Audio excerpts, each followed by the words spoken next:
Bien, buenas noches. Ya estamos por acá. Hemos empezado un poco tarde porque teníamos algunas agendas y no las logramos resolver, pero hemos empezado a 8:30. Sean bienvenidos y bienvenidas. Un fuerte abrazo. Estamos ya en el programa del lunes 17 de noviembre. En El Salvador son exactamente las 8:38 y estamos listos para arrancar. Como siempre, les pido que nos regalen su like, que nos ayuden a compartir este contenido. Por favor, ayúdenlo a compartir.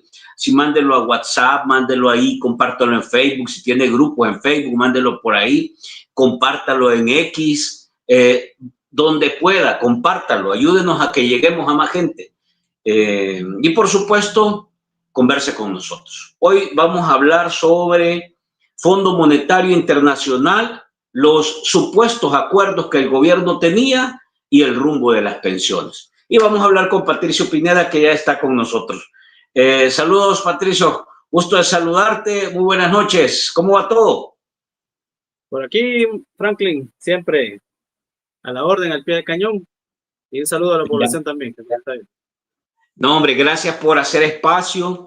Y yo quería preguntarte, porque arranquemos por ahí. Yo no acuerdo la última vez que platicamos, Patricio, que te acuerdas que tú estabas como, no sé cómo decirlo, pero tú estabas empilado de que el gobierno iba a caminar en un rumbo correcto, que iba a cumplir los acuerdos, que el ministro de Hacienda había enviado notificaciones, cartas a la gente del Fondo Monetario, y todos dijimos, bueno, si Patricio está en realidad, cree que esto va a pasar, vamos a confiar que va a pasar. Pero yo veo que una vez más nos dejaron vestidos y alborotados. ¿Cómo ves esta primera parte? Esa transición de la última plática que tuvimos, Patricio, a lo que ha pasado hoy, porque ya hoy prácticamente estamos cerrando noviembre y luego, pues sí, diciembre no hay mucho que hacer. ¿Qué es lo que pasó con todo esto de los acuerdos, la carta, que el gobierno iba a cumplir, que el Fondo Monetario aquí? ¿Pudiéramos capitular esto y darnos tu opinión para entrar? Bueno, sí, en aquella ocasión hablamos, ¿verdad?, de esta correspondencia oficial que se dio con fechas y días estimados, bueno, confirmados, mejor dicho, para ir cumpliendo las líneas de las 5 condicionantes que dio el fondo en el acuerdo con el gobierno de El Salvador. Meses después, creo que el mes pasado, volvimos a tener la plática y dimos unos detalles al respecto. Pero hoy traigo unas novedades del por qué este tipo de cosas no se han resuelto, no se ha transparentado específicamente el tema de la información relacionada al manejo de las finanzas y de los recursos que han estado llegando a la cuenta de garantía solidaria, ¿verdad? Que es el meollo del debate hoy por hoy, que fue algo que nosotros en su momento, ¿verdad?, hace como 3 años más o menos, desde la mesa lo habíamos advertido, y que hasta este año, ahí por mayo, el Fondo Monetario Internacional pues lo confirmó. Una de tantas cosas que nosotros ya habíamos advertido. Bien. Para analizar un poco esta parte, tendríamos que remitirnos al decreto 615, ¿verdad?, de la reforma del 2022. Vuelvo a repetir, en la reforma del 2022, la última de pensiones, se aprobaron 3 cuerpos normativos. El decreto 614, que es todos los 150 y pico de artículos que tiene la supuesta ley integral que ellos le llaman de pensiones.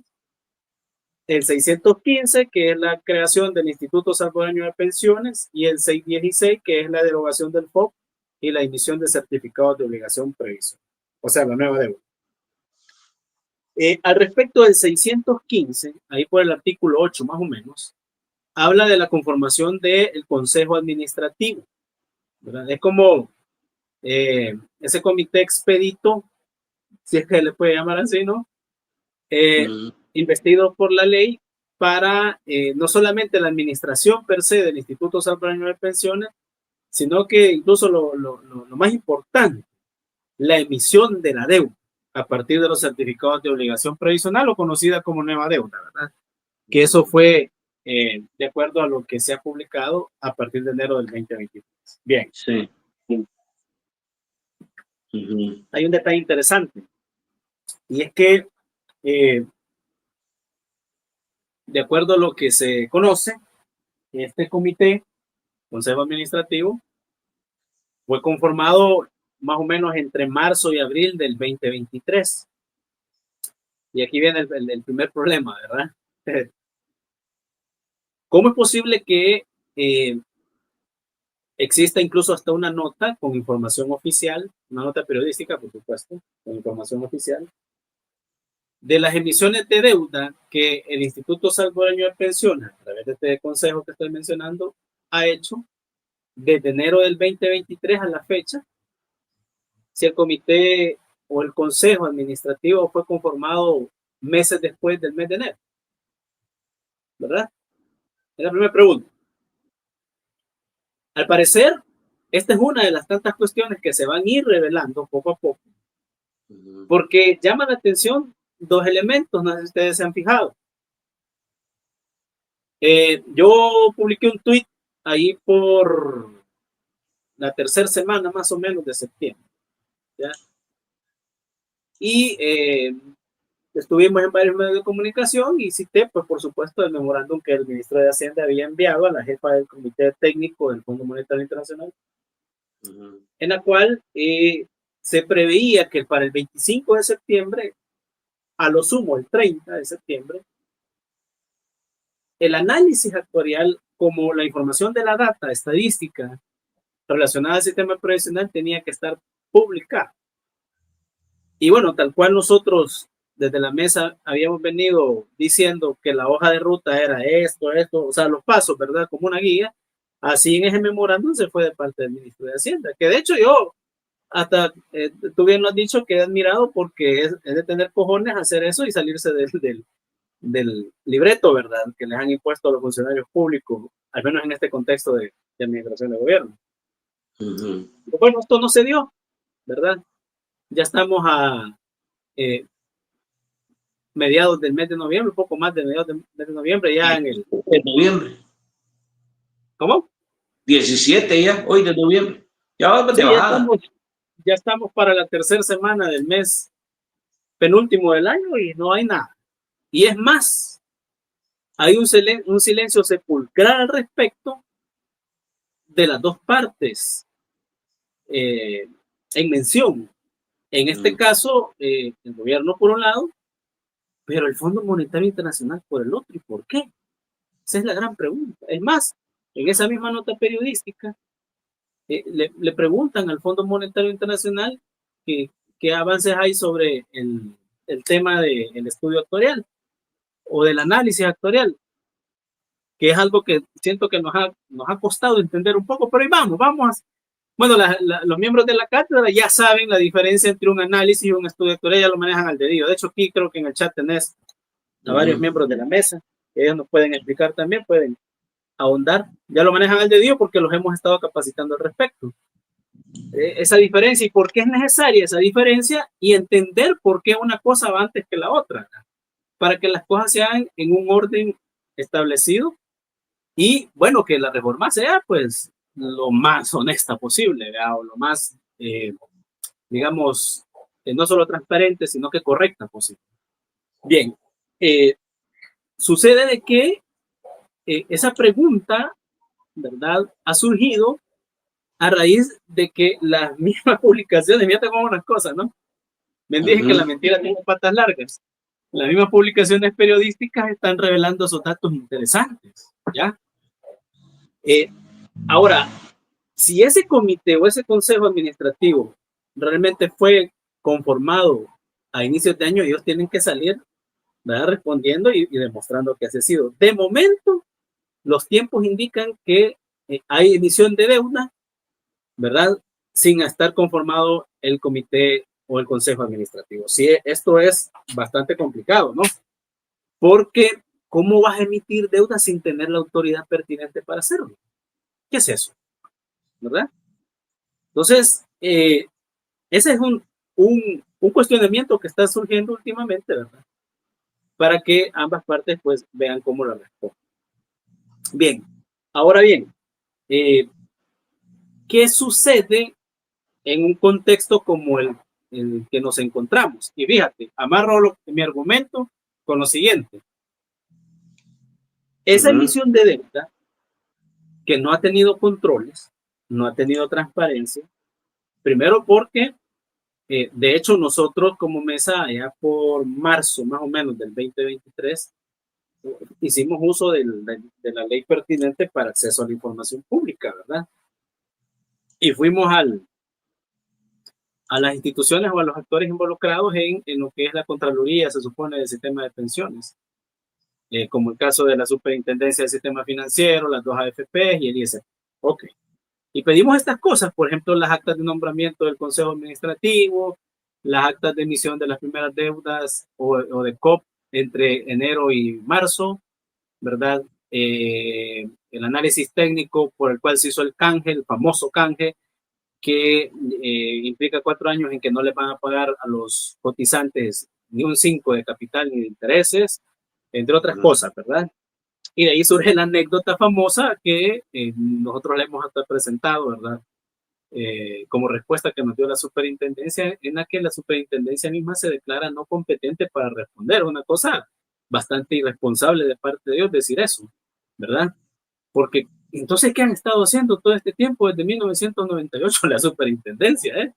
Si te está diciendo de su boca que son ineptos, o sea, son incompetentes para resolverte sobre lo solicitado, pues eso ya, eso literalmente es como te digan, vaya, tome, aquí le dejo a este fulano en sus manos y las manos que te van a recibir son las de tu propio verdugo. Entonces, estos elementos, sumado al hecho de que si te fijas, el seguimiento que le han dado estas personas periodistas, que yo las felicito, ¿verdad? De medios como el Diario de Hoy, la Prensa Gráfica, Diario El Mundo, nos dicen en una nota publicada hace como unas 2 o 3 semanas que la emisión para el mes de octubre o septiembre, si no me equivoco, se disparó de 40 millones a 100 millones de dólares. La emisión de nueva deuda. Ok. Sin duda alguna, esto es para que entendamos de dónde salió el recurso para pagar los aguinaldos adelantados. ¿Ya? ¿Verdad? Entonces, en el sistema de pensiones, ¿verdad? Entonces, te enteras tú cómo son las cosas, ¿verdad? Cómo, lo que, si ya entendieron los que están aquí presentes, hemos estado atando cabos, ¿sí? Por pura lógica, ¿ya? Sin necesidad de presentar matemáticas, que las matemáticas a mí me encanta porque me da más solidez en mi argumento, pero no todos la entendemos. Por eso lo estoy haciendo de manera más efectiva. Bien, ya vamos a hablar una parte matemática sobre el tema actuarial, pero eso más adelante. Bien. Ya vas atando los cabos, Franklin. Sí, o sea, te voy copiando. Mira, qué tremendo esto que estás hablando, porque en realidad es que te están pintando un país, pero están maquillándolo a puras pensiones. Va, así más o menos te lo resumo. Si te fijas, los populistas, una cosa sí hay que reconocerle a los populistas es que son astutos. Son unos pícaros, maestros, pícaros, maestros de la astucia y todo lo demás. Ahora, lamentablemente vemos unos que no nos tragamos todo. Y eso del anuncio de la app, ¿verdad? Es para ir maquillando cosas como las que estoy mencionando, ¿ya? Y yo creo que ahorita la presión, ojo, los que están viendo, la presión, especialmente de mis pares de la sociedad civil, debe de ir por hacer hablar al Fondo Monetario Internacional, ¿ya? Porque llama la atención el silencio de ellos. Ahora, mi hipótesis a nivel personal del silencio del FMI está basado en lo siguiente. Si te fijas en el nombramiento de la junta directiva del FMI, el FMI se compone por países que son, como decir así, accionistas.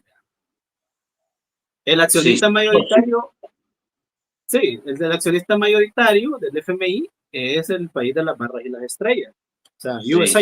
Sí. Sí. Entonces, fíjate cómo son las cosas. El director nombrado dentro de esa junta directiva del FMI tiene un apellido algo peculiar, pero este tipo es un fanático religioso de Donald Trump. ¿Ya? Mi hipótesis versa en que muy probablemente el silencio del Fondo Monetario Internacional puede estar obedeciendo a algunas maniobras políticas tras el talón, el telón, tras el telón, para decir, mira, estate tranquilo, hombre, te vamos a entregar lo que vos decís, pero a nuestro tiempo. ¿Verdad? Cuando nos ronque a nosotros, donde no nos alumbra el sol. Entonces, y ahí te vamos a entregar algo. Bueno, volvemos al tema de la lógica, ¿va? ¿Cómo atando las cosas? Si te fijas, va siendo la tercera vez que dilatan resolver este problema en un año, 2025. La primera fue que en julio de este año, la administración de gobierno tenía que entregar lo que ya mencioné al inicio de este programa, la información, el análisis actuarial y la puesta en escena del estudio actuarial. Ok, ya estoy llegando a la parte del estudio actuarial que les quiero mencionar, que es un spoiler para todos ustedes que son privilegiados de lo que van a escuchar. Ok, bien, fue en julio o en julio, ok. ¿Qué dice el fondo? En un comunicado en Washington que piden una prórroga, ¿o no? Sí. Ya. ¿Para cuándo? Para septiembre. Vuelven a comprometerse públicamente en que sí van a cumplir. No lo hacen. Segunda dilatación. Entonces hoy la fecha que nos queda próxima a nosotros es la del 10 de febrero, ¿verdad? El 10 de febrero. Habrá que ver si esto ocurre finalmente o no, ¿verdad? Lo que sí es cierto, o sea, eso no está seguro que cumpla. Lo que sí es cierto es que cada vez que esta gente ha dilatado, al menos en experiencia y en experticia sobre el tema de pensiones, no es la primera vez que dilatan una decisión de este nivel. No es la primera vez. La primera vez que lo hicieron fue precisamente cuando el fulano ahí que ha violentado la ley para estar en el poder, ¿ya? Porque ese no es presidente para mí, yo no, a mí no me representa ningún delincuente, eso lo tengo clarito. Entonces, ese fulano que violentó la ley para estar ahí en el poder, empezó en su candidatura. Fíjate cómo unas cosas. Y que allá no, por cierto, en la Universidad de El Salvador, ¿verdad? Qué pena, porque yo soy graduado de ahí. Que llegó y dijo, la reforma de pensiones nuestra va a ser que en primer lugar va a estar el cotizante, en segundo lugar va a estar el gobierno y en último lugar las administradoras de fondos de pensión. Eso fue lo que dijo. Luego, un par de meses después sale el plan Cuscatlán. Dicho sea de paso, yo estuve ahí aportando sobre la base de ese documento, ¿verdad? Que cuando tú lo lees te das cuenta que es una cosa muy bonita, pero esa es como letra muerta, porque nada se cumplió, ¿verdad? Sí. Ok, luego de esto tuvieron que pasar creo que 2 años, ¿verdad? Y para una marcha, creo yo, el 15 de septiembre, si no me equivoco, anuncia la reforma de pensiones. Que fue una mega marcha, que lo puso ahí a tambalear. Y dijo, en un mes presentamos esto. ¿Ya? Pasa el tiempo, segunda dilatación, ¿eh? Y llegan a junio del siguiente año, con un comité de aplausos que le llegó ahí a visitar la Caja Presidencial, ¿verdad? De supuestos líderes sindicales que le apoyamos y que no sé qué, que esto aquí, que esto allá, y que esto por aquí, que esto por ahí. Ok, vale. Tercera dilatación. Y fue hasta finales de ese año que presentan un proyecto de reforma, que todavía me recuerdo yo, ¿no? Cuando reuní a los líderes de la mesa. Y yo les dije, la cara que ellos pusieron fue porque me preguntaron qué es lo que opinaban sobre el proyecto de reforma. y que hasta al aire lo hice, con pena con Moisés Urbina, porque lo dije con las palabras que voy a citar ahorita, al aire. Les dije yo, esto es una porquería. Así, cuando era proyecto de ley. Y prueba de lo que estoy diciendo, hay un tuit mío del 16 de diciembre del 2022, ahí lo pueden buscar en mi tuit, 16 de diciembre del 22. Ahí vaticiné varias cosas, como por ejemplo la insostenibilidad que venía, el tema de la mala aplicación de los aumentos del 30%, que lejos de beneficiar, de una u otra forma está empezando a perjudicar, entre otras cosas. Y la tasa de reemplazo, ¿verdad? Que es al final lo sustancial que a la gente es lo que más le interesa. ¿Cuánto me va a quedar de pensión? Y ahí dijimos nosotros, va a quedar 31%, ¿verdad? Va a quedar bajísima, muy abajo incluso de los estándares mínimos exigidos por la OIT. Bien, se cumplió el pie de la letra. O sea, lo que estoy diciendo es que las dilataciones que se han dado han dejado como resultado completas desgracias. Así, ¿ya? Por lo tanto, no es de extrañar que para el otro año volvamos a repetir la historia, ¿ya? Y ojo, que en este contexto coyuntural se nos abren varios escenarios interesantes. Por ejemplo, uno de ellos puede ser el que le valga a Chongenga y no presenten nada en febrero del 2026, porque saben que el aumento de las paramétricas resta votos, lo saben perfectamente, ¿ya? Algunas babosadas se van a inventar por ahí, no me extraña que se inventen un aumento de la pensión mínima, y vayan calmando las aguas. El problema es este, que, y aquí viene ya la parte que les quería mencionar. Todas las reformas hechas desde el 96 para acá solo ha beneficiado a dos grupos, si es que vamos a verlo desde la perspectiva de personas. Ojo, personas. Por un lado, están los obligados al sistema antiguo, es decir, todos los que quedaron en el IPE, en el Seguro Social, ¿verdad? Suspensiones de vejez, de invalidez y todo lo demás, pero sobre todo las de vejez. De hecho, a todas las pensiones de vejez de este sistema antiguo les aumentaron el 30%, a todas, ¿verdad? A todas. El segundo segmento mejor beneficiado dentro de este sistema desde el 98 para acá son el grupo de los optados, pero sobre todo los optados A. Y este es otro tema interesante. Voy a hacer un pequeño paréntesis aquí. Que los optados A, voy a leer pluma ahí, anoten, no son 600, como dijeron en la propaganda en diciembre del 2022. No, no son 600. O sea, las famosas VIP, pues, no son 600. Son cerca de 20,000. ¿Ya? ¿Y de dónde sacaron el otro dato? Lo que sucede, ¿cómo? ¿Y de dónde sacaron el otro dato? Desde los 600. ¿Sí? Porque de los 20,000 hay 600 que estaban en el cielo.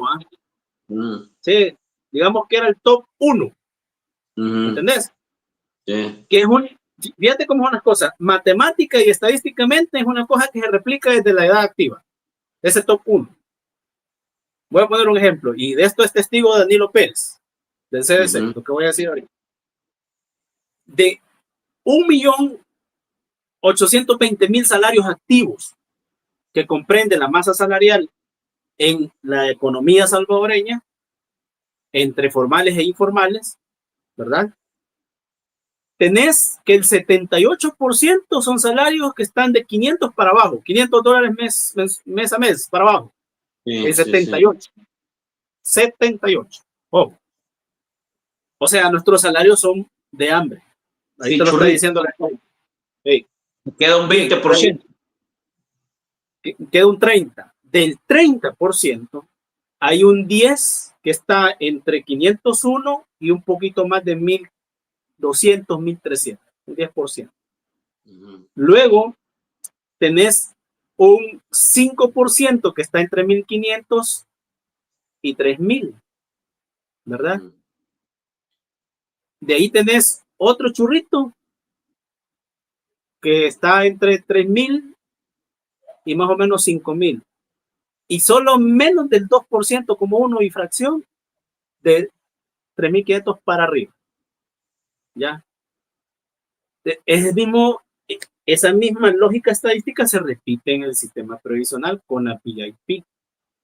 ¿Ya? Y aquí tengo otra hipótesis.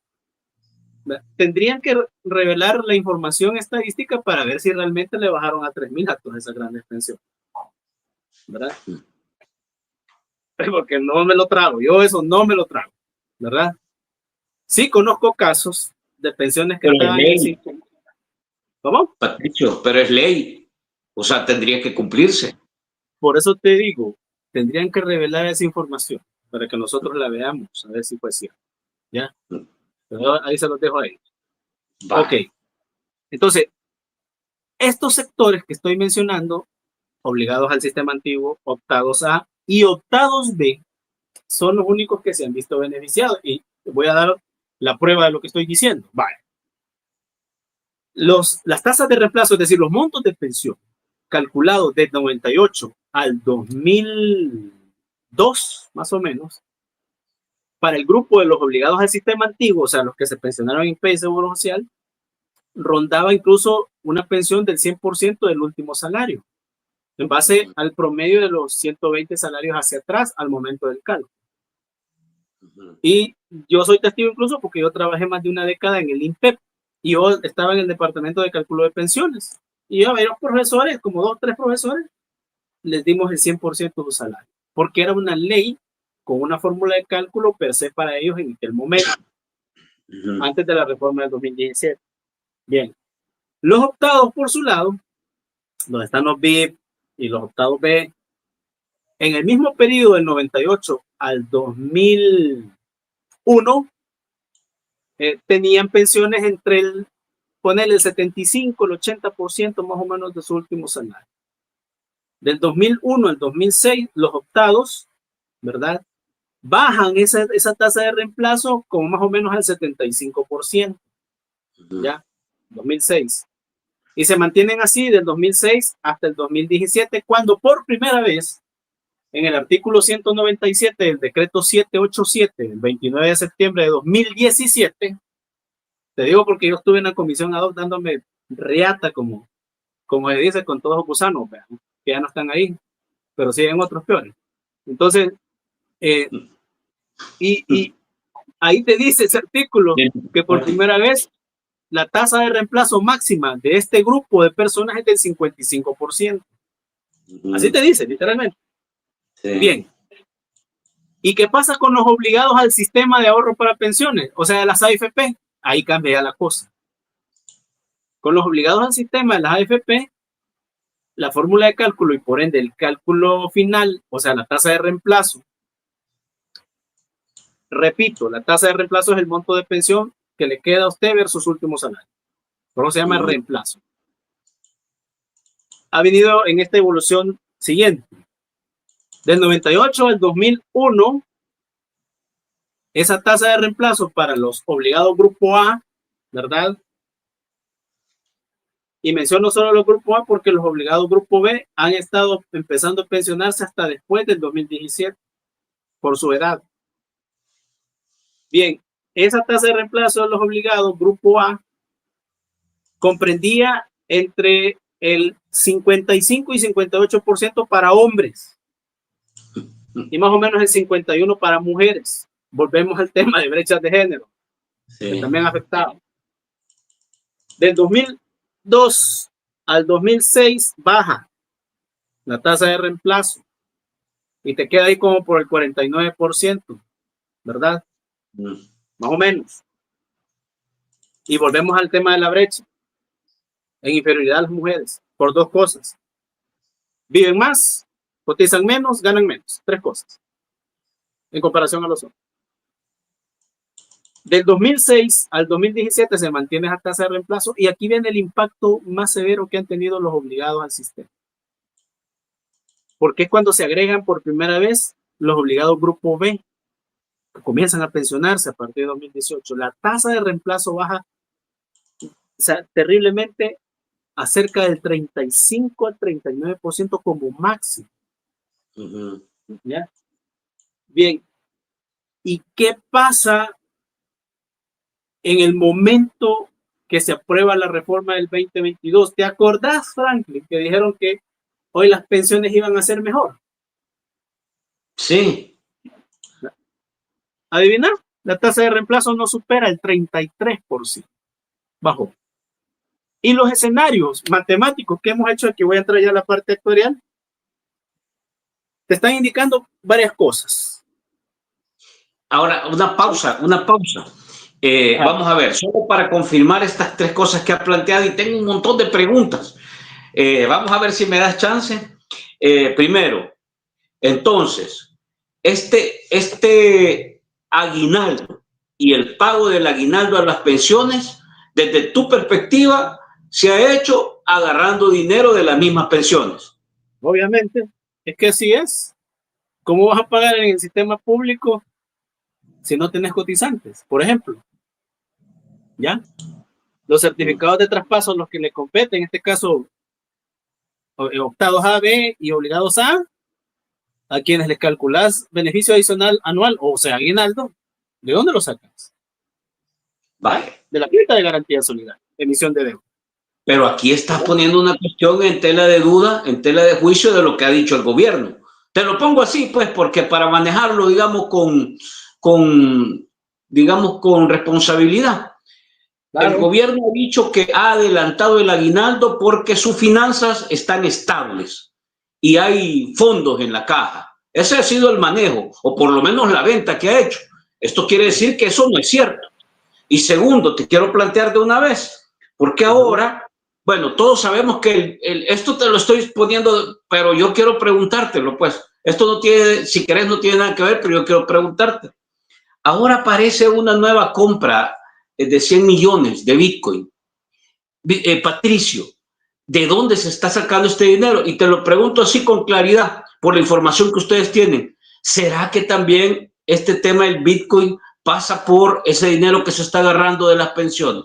Te lo pregunto, esto te lo tiro así al aire. Ese es el problema de la no transparencia en las finanzas, de que todo esté bajo reserva, porque tendríamos la certeza de dónde están saliendo los recursos. De momento nos queda la sospecha, ¿verdad?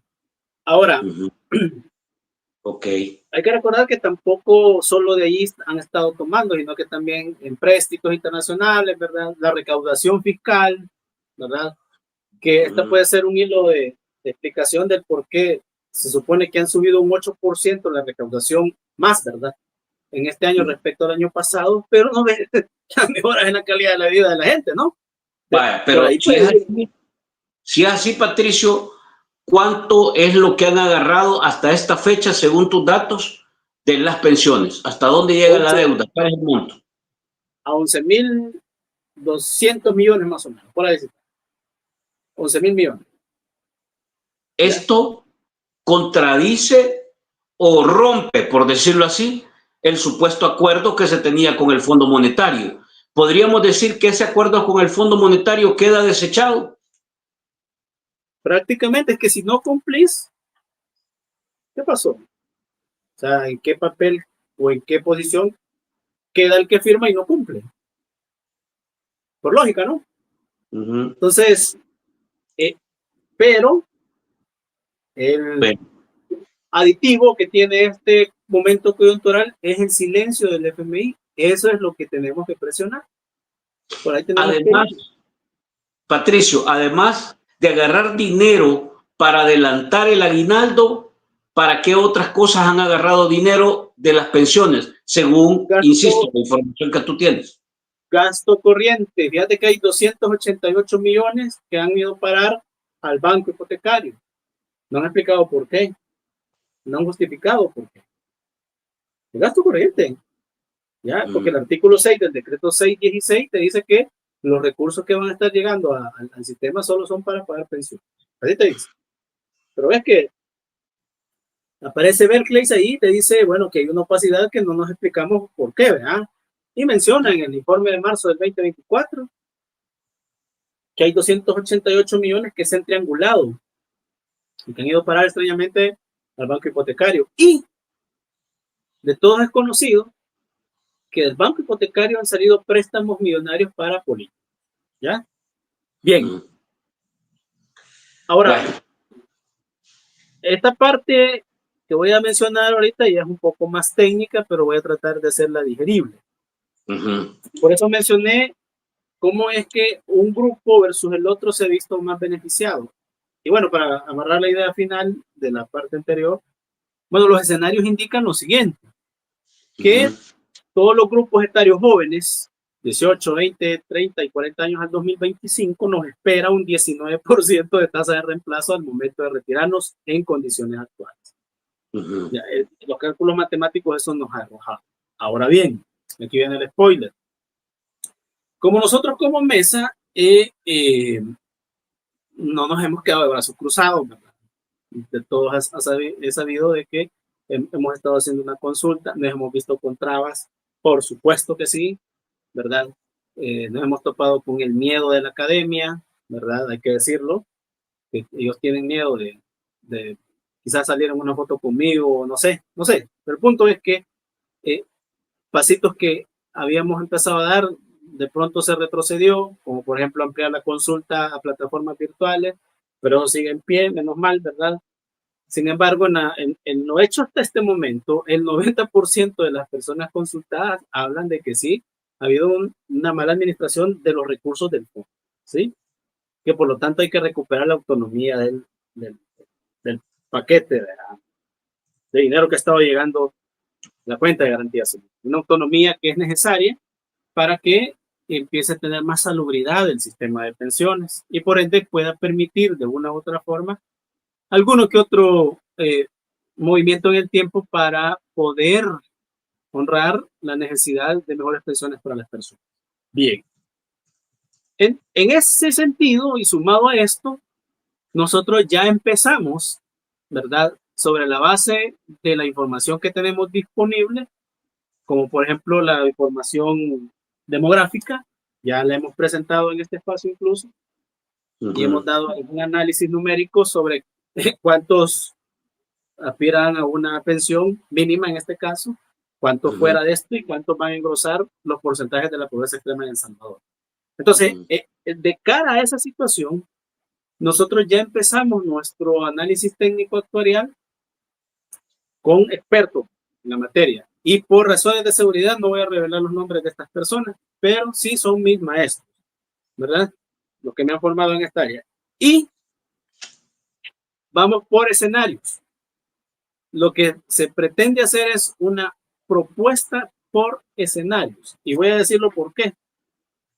En primer lugar, el sistema, como todo mundo ya lo sabe, ha entrado en una crisis, ¿verdad?, de insostenibilidad que se está saliendo del huacal. Tanto es así que tiene fecha de caducidad. Nosotros hablamos de finales del 2026, cuadra con lo que dice el Fondo Monetario Internacional y por el 2027. Bien. Sobre esa base, y por eso tiene lógica lo que dije anteriormente, que estos tipos, conociéndolos, probablemente no hagan nada para el 2026. No presenten nada. O sea, en términos actuariales. Ninguna propuesta que se quite. ¿Ya? Entonces, sobre esa base de escenarios, la mesa va a salir y va a proponer algunos que puedan permitir en el corto plazo rescatar el fondo previsional. Se está trabajando sobre eso, se están haciendo los análisis. No es tan sencillo como se escucha o como ya se ve el producto terminado. Sí. Porque quienes han visto el estudio último de la mesa, el estudio anterior, que han tenido el privilegio, ese es un mamotreto de números y de fórmulas matemáticas que es algo astral, ¿no? Pero un primer escenario, ojo con esto, un primer escenario que nos está mandando un mensaje es que puede haber, ¿verdad?, un alza sobre el tema de la edad de retiro, un aumento, ¿verdad?, sobre el tema del tiempo de servicio y la cotización. ¿Ya? Ese es como decir el más duro, empezando por eso. Entonces, ¿qué se tiene que hacer al respecto? ¿O qué alternativa habría?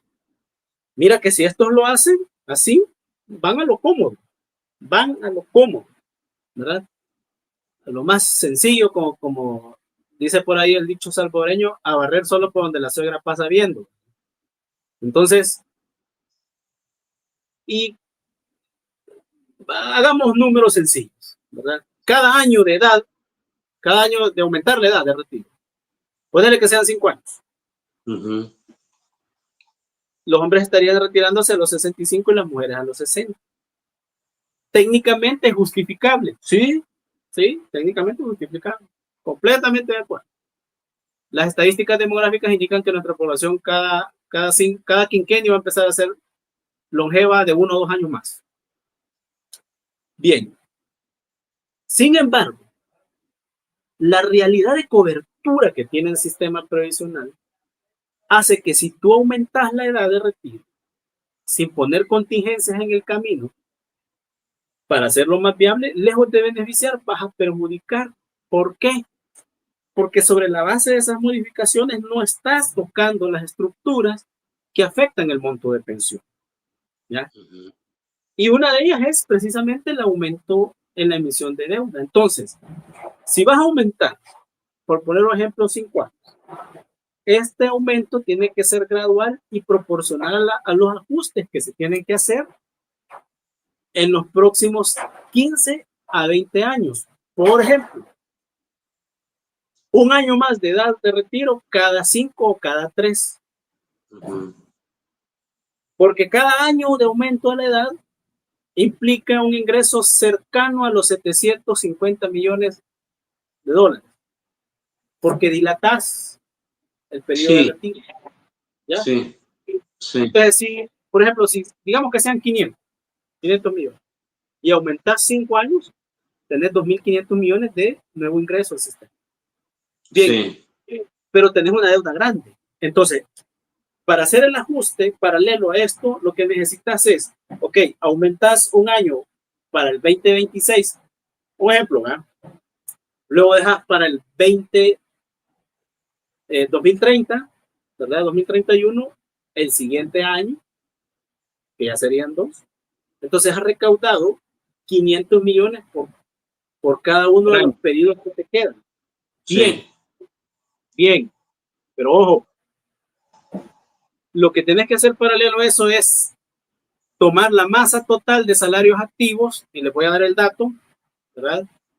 El dato de la masa de salarios activos en el sistema previsional, ahí va incluido el IES, van todos, incluyendo las AFP. Anda por los 7.800 millones de dólares, casi igual al monto de las remesas, casi. Entonces, para que puedas darle equilibrio al aumento de la edad, lo que necesitas es dividir esa masa salarial entre el Producto Interno Bruto vigente al año en que aumentas la edad. Por ejemplo, 2026 tiene que ser el dato del 2025. PIB. Entonces, cuando haces la división, te da un factor. Ese factor es el que va a aumentar a todos los salarios durante los próximos 5 años. Y ves que es sostenible. ¿Por qué es sostenible? Bueno, porque lo que haces es que das equilibrio. Vas a impactar por un lado, pero llega el recurso por otro de manera autosostenible. Ese es con la edad. 2. Aumentas el tiempo de servicio, que pueden ser 3, 5 o más años. Ahí va a depender lo que venga la propuesta, si es que la hacen. Pero tratando de poner una alternativa, lo que haces cuando aumentas el tiempo de servicio, obviamente quitas discrecionalidad en el manejo de la deuda, recuperas la autonomía, y esto es importante. incentivas a los que ya cumplieron la edad y que por una u otra forma no entran al aumento del tiempo de servicio, pero los incentivas. Voy a poner un ejemplo. Matemáticamente hablando, si le decís a los cotizantes, que son como el 15% más o menos va a llegar el otro año, de los que ya cumplieron edad, tiempo de servicio, para una pensión, y supongamos aumentás un año al tiempo de servicio, y lo vas a ir haciendo proporcional igual a la edad, o lo haces de un solo, entonces le pones un incentivo y le decís, vaya, mira, yo voy a aumentar la cotización y todo lo demás, mientras tanto, pero si usted dilata 5 años, esto es un ejemplo, ¿verdad? Son escenarios lo que estoy planteando.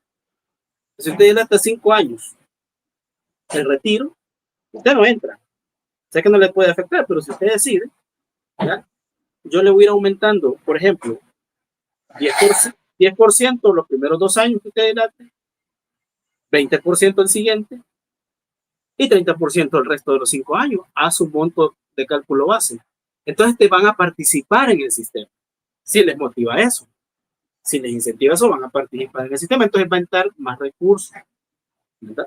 Entonces, ese porcentaje calculado puede ponerle que signifiquen otros 1.500 millones, ya, para los próximos 5 años. Esto lo haces con el siguiente beneficio que alternativo, ¿verdad? A lo que propongan. Y ojo, pongan atención a esto.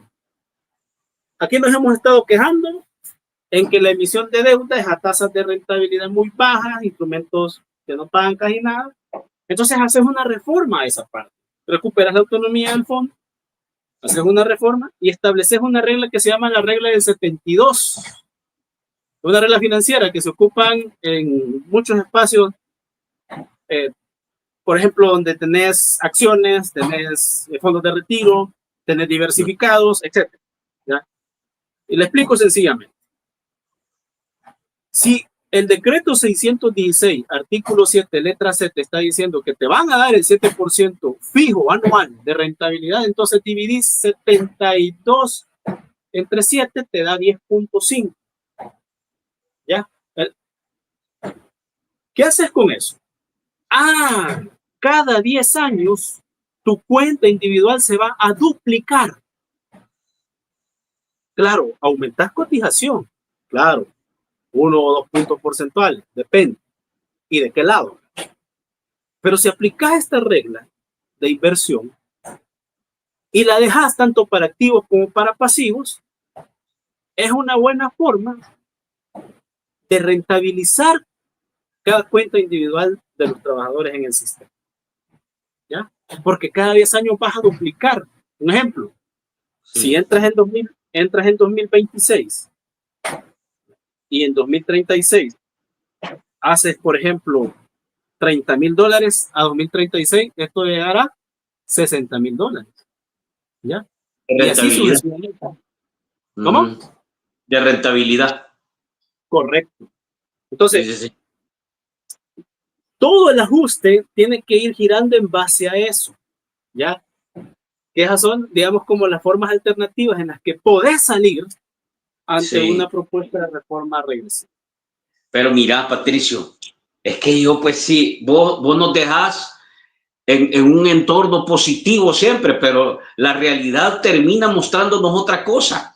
Hoy lo que vimos es que dimos marcha atrás.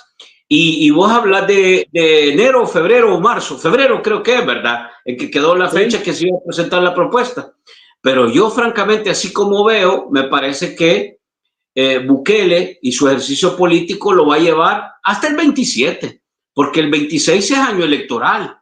Entonces yo no sé cómo se va a mover esto. Patricio, déjame leerte comentarios porque tenemos un montón de comentarios. Voy a tratar de compartirte los comentarios que se pueda. Los podés ir tomando nota y después hacemos un resumen, ¿te parece? Dale. Vamos, producción. Vamos a irnos directo a las preguntas porque hay otros que son saludos y esto, pero vamos a tratar de irnos directo a las preguntas. En esta época de fin de año, no olvidemos pedir, rogar e insistir encarecidamente por una subidita fulminante sobredosis en casa presidencial para que podamos iniciar el 26 libres del dictador, dice.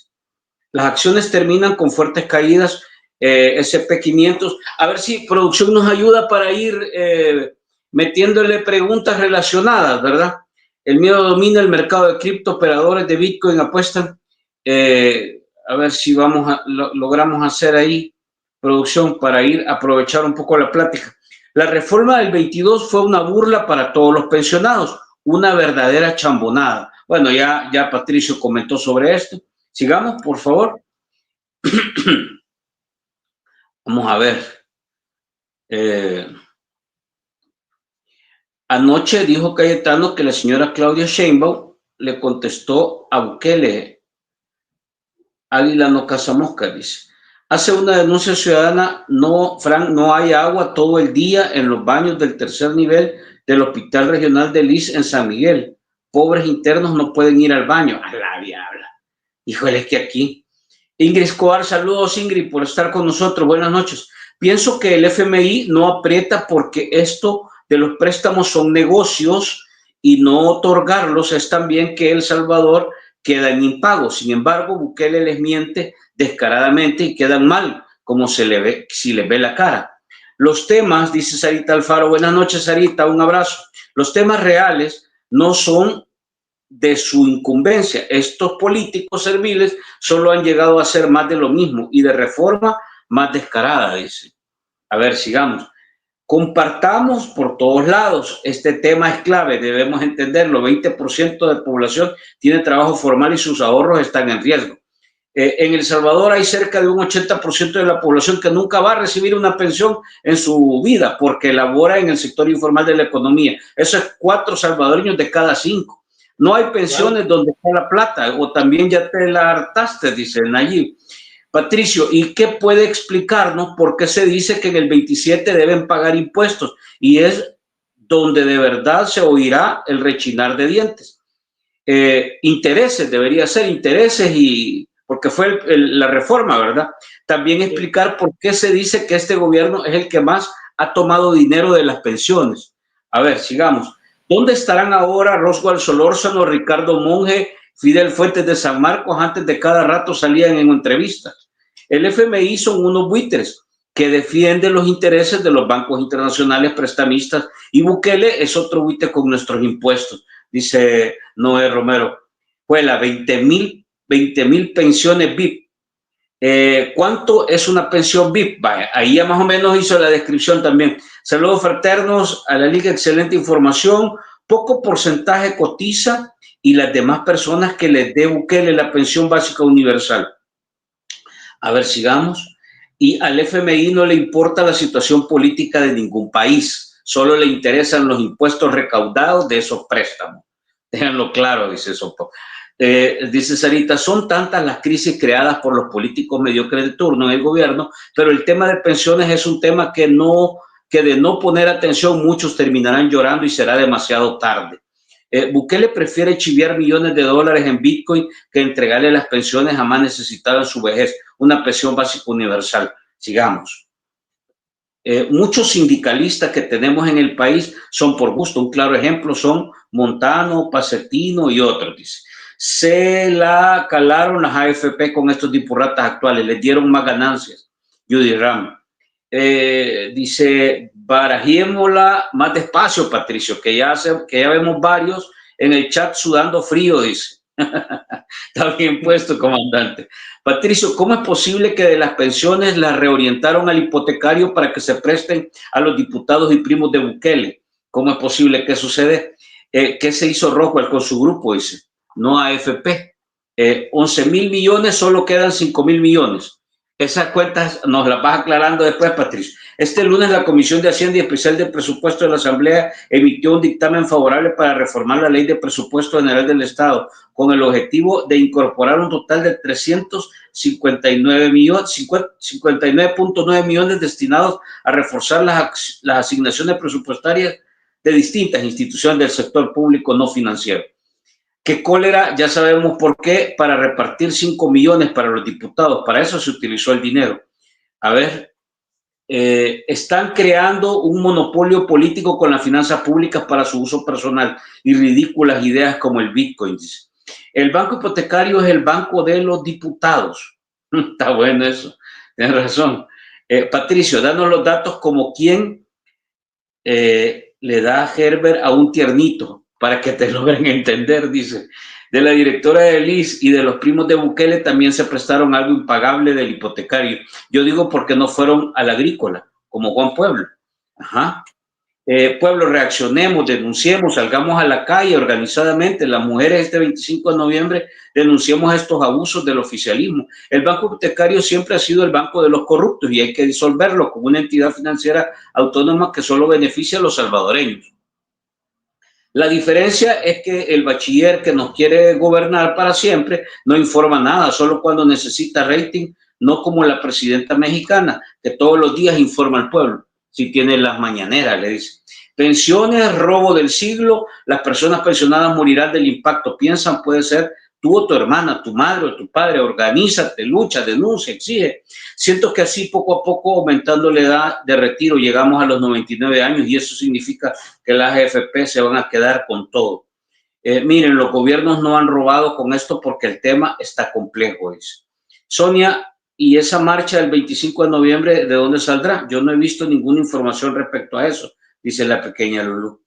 A ver, voy a dejarte hasta ahí, Patricio. Qué montón de comentarios, va. Desde octubre del 25, Bukele ha perdido 573 millones de dólares en su portafolio Bitcoin y los gringos regalando pupusas en el centro. 2 pupusas para... Yo creo que para entender este volado hay que tomar de la botella roja que tiene Patricio, dice, porque no casó nada. ¿Qué estás tomando, Patricio? Vaya, gente, empecemos. A ver. Bueno, empecemos por la botella roja, es un tequila preparado de fresa con limón. Muy bueno, lo recomiendo para la próstata. Bueno, antes que nada, escuché por ahí un nombre muy agradable que es el de Ingrid, ¿verdad? Quiero informarles que creo que este día o estos días ella acaba de egresar de su maestría, ¿verdad? Mis felicitaciones y mi admiración para ella, pese a todo lo que he vivido, desde la parte de la persecución política, ¿verdad? Absurda que ha sufrido en su contra, simplemente por defender derechos de personas inocentes, y en especial por el tema de su salud, de la cual pues todos la conocemos, que es una mujer fuerte, ¿verdad? Valiente. Nosotros la queremos y la admiramos mucho, en especial este servidor. Así es que mi abrazo, Ingrid, si está por ahí, muchas felicidades, siga adelante, porque es un ejemplo, su persona, para muchas niñas, ¿verdad? Y niños en este país. Por cierto, la otra semana creo que se celebra el Día Internacional de la No Violencia contra la Mujer. Sí. Y hago un anuncio, el sábado en la Cátedra de Realidad Nacional e Internacional tendremos a Candelaria Navas, una de las mejores sociólogas que tiene El Salvador, premio Claxo 2024 y 2025, que estará hablando de este tema de mujeres así como Ingrid que han sobresalido en lo que es la emancipación de la clase obrera salvadoreña. Así es que mi felicitación para Ingrid Escobar, ¿verdad? Un abrazo, Ingrid, donde quiera que esté, ¿verdad? Mi respeto y mi admiración para usted, siga adelante. Bien. Ok, vamos a responder. En términos generales, lo que acabo de decir, porque me dijeron que querían un Herbert, se lo voy a plantear así. Es insalvable el aumento de la edad. Nadie se va a salvar. Nadie. Viene porque viene. Lo que sí puede estar en discusión es que aumenten el tiempo de servicio, la cotización, pero de esta gente no se extrañe que también quieran aplicar. ¿En qué momento va a ser eso? Miren, de acuerdo al comportamiento que ellas han tenido, muy probablemente sea incluso hasta después de las elecciones. Muy probable. ¿Ya? No es descartable. Ahora, si lo hacen antes, vamos a ver cómo es que lo hacen. El punto aquí es que tenemos que salir con una alternativa. Y por eso yo explicaba. Ok, si van a aumentar la edad, lo correcto es un año cada 3 o cada 5 años. ¿Sí? Eso es lo correcto. Pero paralelo a ello, lo más saludable es que ese aumento vaya con una revalorización de los salarios. Y por eso digo una fórmula matemática sencilla, que es dividir el total de la masa salarial entre el Producto Interno Bruto vigente, ¿verdad? Que da más o menos 1 o 2%. Entonces, ese 1 o 2% es el que se le aumentaría los salarios durante el quinquenio, ¿verdad? Correspondiente y así sucesivamente. 2. Si se hace una modificación en tiempo de servicio, tenés que recuperar la autonomía del fondo, dejar de que los políticos sigan tocando eso y establecer una mejor tasación a la rentabilidad. Y por eso explicaba de la famosa regla del 70 y se conoce como regla del 72. ¿Dónde pueden encontrar esa información? Bueno, pueden leer El inversor inteligente de Warren Buffett, pueden leer los informes de Wall Street, bueno, en fin. Son puras normativas financieras. Pero yo lo expliqué sencillamente. Es decir, si la ley nos dice que nos van a dar el 7% de rentabilidad anual fija, artículo 7, letra C del decreto 616, entonces dividí 72 entre 7%, queda 10. Lo que quiere decir que cada 10 años vas a duplicar el monto de tu cuenta individual. Y puse un ejemplo. Si, por ejemplo, una persona en el periodo de 10 años del 2026 al 2036 llega a acumular 25,000, como se le va a duplicar cada 10 años, entonces al 2036 llega a 50,000 y así sucesivamente, ¿verdad? Entonces, y que esto sea aplicable para activos y pasivos, ¿verdad? Punto. Es más, el Fondo Soberano de Noruega tiene un programa al respecto sobre esta parte, porque ellos invierten mucho en bolsa de valores, bueno, tienen un portafolio diversificado de inversiones, entonces tú puedes aplicar uno de esos siendo activo de ese fondo, ¿verdad? O sea, hay experiencias, pues, a eso quiero llegar. Sí. Entonces, estas son como los escenarios alternativos que podríamos estar desarrollando. Ahora bien, esto va a funcionar sí o sí. Todos nos unimos y salimos a las calles. Nada más. Porque algo que ha demostrado este contexto, esta coyuntura, sobre la base del tema que estamos discutiendo, es que ya no es un tema técnico. Ya no. ¿Y por qué ya no es técnico? Bueno, porque hay gente con mucha capacidad para poder proponer y resolver. El punto es la voluntad política. Eso es lo que ya no existe. Entonces, ahí es donde se tiene que ir a presionar. Y como decía, la primera presión es sobre el Fondo Monetario Internacional para que abra la boca. Y la segunda ya en el contexto de este gobierno. Y los ejemplos ahí están. Miren si logró pasar la reforma de pensiones de Francia, que era regresiva. ¿Por qué creen que no pasó? La gente estaba en la calle. Miren si Milei terminó jodiendo a los pensionados. No lo hizo. ¿Por qué? La gente salió a la calle. Sí. Miren en Nepal. La gente salió a la calle. Miren en Panamá. Aquí va a tocar igual. Aquí tiene que tocar. Tiene que tocar. Porque esto está en un limbo. Bien, hacían otras preguntas, como por ejemplo, ¿de dónde es que ha salido eso de que han tocado el pisto? La respuesta es sencilla. Está en el artículo 82, letra I de la nueva ley, o el decreto 614. Ahí está. Que dice de que la emisión de deuda va a ser sin límite y sin análisis de riesgo. Por eso es que han redireccionado fondos. ¿Ok? También preguntaban el hecho de que, ¿cómo es eso de que para el año 2027 deben de pagar intereses de la deuda? Eso se negoció ahí por el mes de marzo. Es parte de lo que les dije yo a ustedes, que hicimos solicitud en base a la ley de acceso a la información pública y que la superintendencia nos respondió que se declaraba incompetente. Entonces esto fue una parte, ¿ya? que cómo estaban compuestos, comprendidos y en qué actas aparece la aprobación de este tipo de instrumentos, que durante 4 años no pagan capital ni intereses sobre la deuda emitida, ¿verdad? Hasta antes de los costos. Ok, se supone que ya para 2027 tienen que hacer una amortización solo en intereses superior a los 700 millones de dólares, más el capital. Entonces esto va a ser un buen pisto. ¿De dónde lo van a sacar? No lo sé. Pero se supone que lo van a pagar, se supone. Ahora, ¿lo van a hacer realmente? Yo lo dudo. Yo lo dudo. Conociendo el comportamiento de esta gente, se van a inventar alguna tontera y van a querer. Pero eso lo vamos a permitir si nos quedamos apáticos, ¿verdad? Pasivos, indiferentes, o si el miedo nos termina comiendo. Nada más. Ahora, porque de por sí ya cada cuenta individual, yo lo he dicho en muchas ocasiones y lo hemos demostrado, cada cuenta individual ha perdido sobre ese canje de deuda que estoy mencionando, poco más de $3,000, que ya no va a tener usted en su cuenta individual. Así de fácil, ¿ya? Todo lo que tiene cuenta individual, o tenemos cuenta individual, ya hemos perdido cerca de 3,000 y pico de dólares por ese canje, ¿ya? Que se supone van a pagar en el 2026. Lo dudo. Que cómo ha sido posible la orientación es lo que acabo de explicar, el artículo 82, letra I, ¿verdad?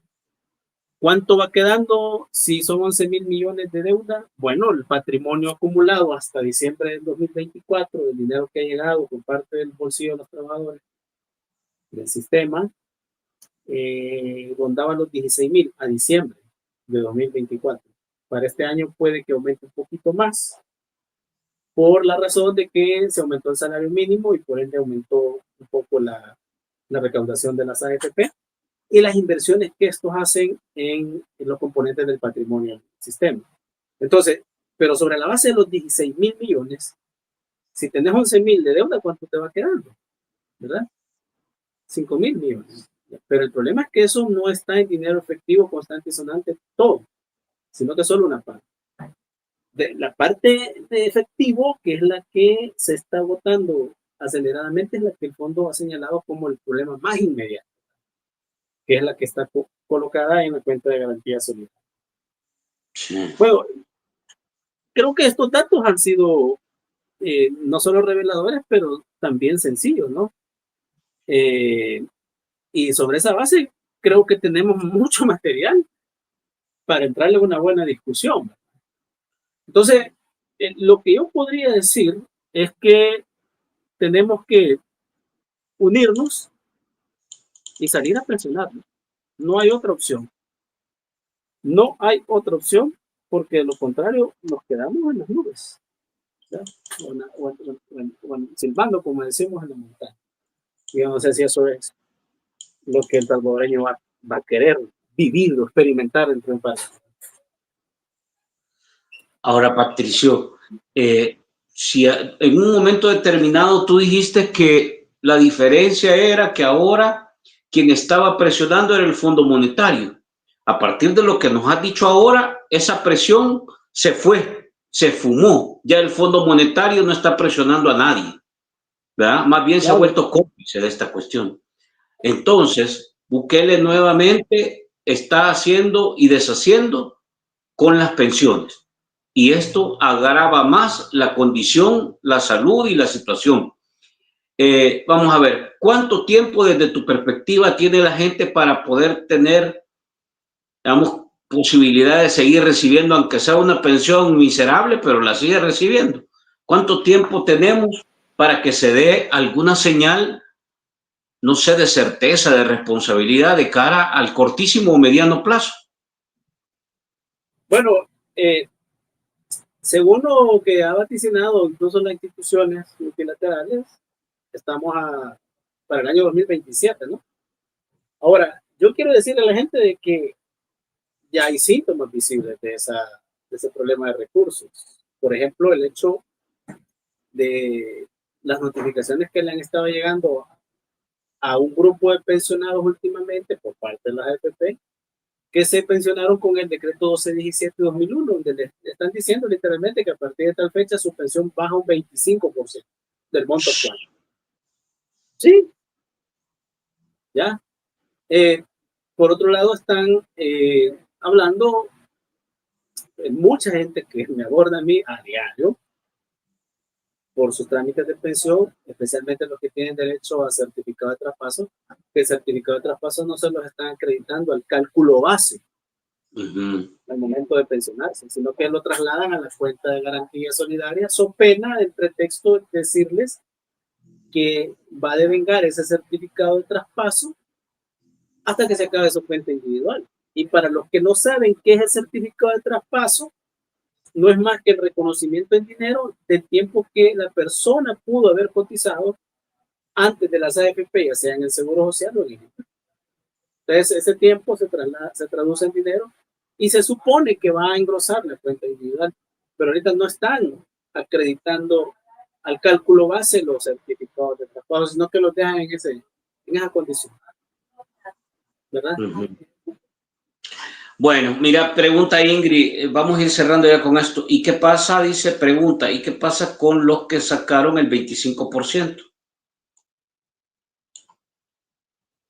Bueno, lo que sucede con las personas que hicieron uso del anticipo, aparte que los sinvergüenzaron, su cálculo base de pensión se reduce, pero ahí se considera la reducción del capital que le dieron más los intereses dejados de percibir y sobrepasa el 25%. Por eso es que cuando van las personas a hacer el cálculo de pensión, les ponen a los que hicieron el uso del anticipo, les ponen una hoja donde hay 2 cuadros. Pensión devolviendo el anticipo y pensión no devolviéndolo. Y las diferencias en el monto son notorias. Entonces, reduce el goce del beneficio calculado considerablemente, pero es precisamente por eso. Ahora, eso nosotros lo explicamos en su momento. A un 75%. Básicamente, en la medida que la cuenta individual es más alta, la persona pierde más porcentaje de valor. Ok. Por hacer uso del anticipo. Bueno, mira, Patricio. Vamos a ver, de manera concluyente, ¿cómo podríamos entonces, y más con un análisis así técnico-político, Patricio, cómo podríamos calificar este momento y quiénes son los más alertas? Porque ahí te dejo de una vez. Ahora se está hablando mucho de la generación Z, pero yo veo que a esta generación Z no le está quedando nada. No puede comprar casa, no puede viajar, ya no puede migrar, las pensiones no le van a quedar. Entonces una cosa como que le estás dejando el desierto absoluto, ¿verdad? Entonces yo te pregunto, ¿cuál sería tu conclusión y de cara a esta generación Z, a los jóvenes que no le ponen coco a las pensiones? ¿Qué les dirías? Bueno, fácil. Los que están en esta condición que dicen, no, eso para que a mí me afecte, ya te está afectando. Si tienes 18 años, o sea, si no has cumplido los 18, se lo voy a plantear así. Los que están por cumplir 18 años no me van a dejar mentir que el trámite de su DUI por primera vez es gratuito, ¿verdad? ¿O no es así? Entonces, cuando van al DUI Centro, lo reciben 2 personas, uno a la entrada y otro a la salida. Generalmente quien recibe a la persona que va a cumplir los 18 años, trámite de DUI gratuito por primera vez, solo le pide la partida de nacimiento y es el asesor o la asesora del DUI Centro. Trae la partida, sí, trámite, ok, gratis, pasa adelante. A los minutos ya viene la persona, el joven, con su plástico, ¿no? Y a la salida del DUI Centro le recibe la segunda persona, que generalmente es el asesor o la asesora de la AFP. Y él le dice, mire, fírmeme aquí para que se firme la AFP. Entonces, razón tiene de entrar así en desconfianza y para qué, que no sé qué. La ley dice en el artículo 2, letra J, que todas las personas están obligadas a cotizar. Ojo, obligadas a cotizar. Pero ¿y eso qué, licenciado? Aquí viene lo bueno. En el artículo 16 dice que tú, joven, ¿ya? Que vas a entrar a trabajar, vas a estar en planilla, te van a descontar, tarde o temprano te va a pasar eso. Entonces, tú que estás oyendo, ya perdiste el 52.5% de valor en tu ahorro acumulado en el tiempo. ¿Te pensiones o no te pensiones? O sea, de entrada te están bajando. ¿Por qué? Porque ese artículo que acabo de mencionar tenía un transitorio antes del 2022. Y ese transitorio decía que los jóvenes, 18, 20, 30 y 40 años, para el caso del año 2025, les hace falta 20, 25, 30 o más años para pensionarse, ¿sí? Por ende, ahorrar. Entonces, iban a tener un ahorro del 11.10%, el artículo derogado que estoy mencionando. Y hoy te lo dejaron en 9%. Hace la aritmética básica. A 11.10 le restas 9, ¿cuánto te queda? 2.10, ¿sí? Entonces, al 2.10 lo vas a multiplicar por 25 años, que actualmente es el tiempo de servicio para pensionarte. ¿Cuánto te da? 52.5. Esa es la pérdida de valor de tu ahorro. Esa es la respuesta que le doy a los jóvenes. ¿Qué hay que hacer? Ya lo dije repetidas veces. Así es que les dejo ese mensaje para que reflexionemos y veamos que esta cosa no es, como decimos, de soplar y hacer botella. Está tremendo. Gracias, Patricio, te agradezco. La verdad es que hoy la vez pasada quedamos así como a expectativa, ¿verdad? Vamos a ver qué hacen, van a presentar esto. Hoy, básicamente, este año ya no va a haber nada con el tema de pensiones. Ni informe, ni estudio actuarial, ni informe actuarial, nada. Bukele va a ir a encender foquitos de Navidad, a cantar villancicos, a montar a Santa Claus en el helicóptero, y usted se va a quedar bien soplando, como dicen, ¿verdad? En la loma. Qué triste que el país tenga que pasar por esto y no haya posibilidad de controlar nada, Patricio. Qué triste. De este tema, decirles a la población que estén pendientes en estos días de lo que como mesa salgamos a compartir públicamente. Porque nosotros sí, yo por lo menos, y los miembros de la mesa estamos trabajando técnicamente ya, porque esto lleva tiempo, ¿no? Sí. Te voy a poner un ejemplo. Para cada modificación que tenés que hacer en un estudio actuarial, primero haces la evaluación, haces un diagnóstico. Ya tenemos avanzado el diagnóstico. Pero en un estudio actuarial, cada ítem que vas a tocar, y generalmente son 17 ítems o 17 elementos que lleva un estudio profesional actuarial, es una fórmula matemática. Y esa fórmula matemática es un compendio de números algo trabados, ¿verdad? Entonces te imaginas el tiempo que tenés que llevarte con programación, con datos, rellenar celdas y todo lo demás. Entonces no es sencillo, es un trabajo bastante complicado, pero para eso nos hemos formado con los mejores y tenemos a los mejores como asesores en la mesa de trabajo por una pensión. Mira, Patricio, pero digamos técnicamente creo que no hay duda de que se puede generar una buena propuesta, pero hace poco se conformó con ADESA, ¿verdad? Con ADESA. Sí. ¿No será necesario que se conforme un espacio o se monte a través de espacios como con ADESA una batalla con este tema de las pensiones? Porque francamente Bukele, o sea, pareciera que lo subestima. Así lo veo yo. O sea, él subestima y dice, no, tengo controlado.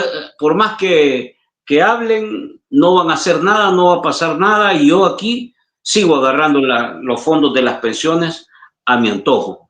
Entonces yo no sé si esto requiere un nivel de evolución social y de contacto con todos los actores para llegar al punto que tú planteas. Hay que generar más batalla social, más denuncia, etcétera. No sé cómo lo ves. Fíjate que nosotros desde la Cátedra de la Realidad Nacional, los miembros de la cátedra han elaborado un documento que se ha presentado a diferentes centrales sindicales con el objetivo de conformar una iniciativa por la defensa de la democracia y la seguridad y protección social. Ahí entra CONADESA, ahí entra el MDCT, que ve derechos laborales, entran derechos humanos, derechos ambientales, defensa de la vida, género, diversidad, porque la seguridad y la protección social es un abanico inmenso, que es donde tenemos que apuntar, porque como este es un problema sistémico, por lo tanto tenés que responder sistémicamente. Entonces, todos esos esfuerzos podemos conjuntarnos para entrarle a la batalla, ¿verdad? Y hay muchos sectores interesados, ¿verdad? En que se les visibilice a través de este tipo de iniciativas. Así es que les invitamos a que estén pendientes, ¿verdad? Ahí estamos a la hora. Bueno, gracias, Patricio, nuevamente, por ayudarnos a entender, a barajearnos esto, como dice aquel, como que se le estuviera dando Herbert a un bebé, dice. ¿Verdad? Con gusto, a la orden, ya saben. Feliz noche. Bueno, nos quedamos hasta acá. Un abrazo a Ingrid Escobar, que estaba con nosotros, a Sarita, que también estuvo dentro de los chats, y por supuesto a Patricio por compartir con nosotros toda esta información. Esto debería de verdad que debería de ponernos las alertas, las antenas cada vez más activadas.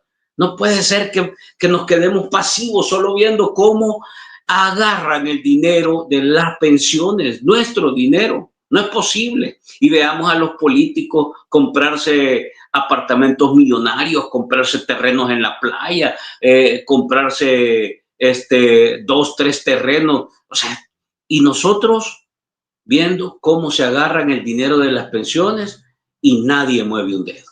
No puede ser. De verdad que no puede ser. Nada más les dejo la reflexión y tratemos de construir pensamiento, pero también acción en esta dirección. Nos quedamos hasta acá, nos vemos mañana, Virales, a la 1:00, y en la noche, mañana, ojo, mañana va a estar con nosotros César Villalona. Vamos a hablar también de cómo se rompen estos acuerdos entre el gobierno de Bukele y el Fondo Monetario Internacional en el plano de la economía general. Así que los dejo invitados. Muy buenas noches, que descansen y nos vemos mañana.